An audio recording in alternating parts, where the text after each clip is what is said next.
Senators Marco Rubio and Rick Scott just got their first close-up look at the storm-battered Bahamas, too. They flew back into the Coast Guard station in Opelika a short time ago and talked about what they saw. Our senior political reporter, Michael Putney, he's live with more on this. Michael.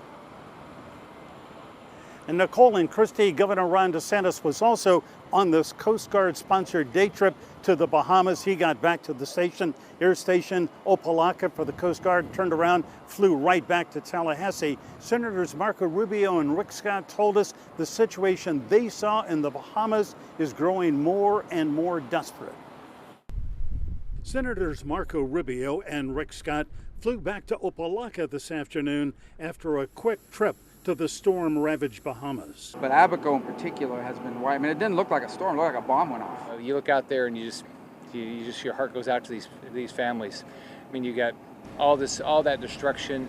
I mean, the storm surge had to be horrible, the wind had to be horrible. Rubio says storm survivors are desperate for food, water, and shelter around Marsh Harbor, epicenter of Dorian's rage. The concern that I really have, the biggest and deepest one, is that there are thousands of people stranded down there, and that it is not a place that can sustain life for much longer. I mean, they are running, there's no way to consistently and reliably resupply them with fuel, with water, with medicine. Rubio says only the U.S. military has the know-how, personnel, and equipment to start clearing the storm debris. Because they're the only ones that have the helicopters that can lift a lot of material. They're the only ones that have the big airplanes. I don't know if they're going to be able to land C-17s in a lot of these places, but certainly C-130s could deliver a lot. In the meantime, he says, amateurs, however well-intentioned, should stay away. I would just really encourage people. We're really grateful people want to help. I ask them to continue to help.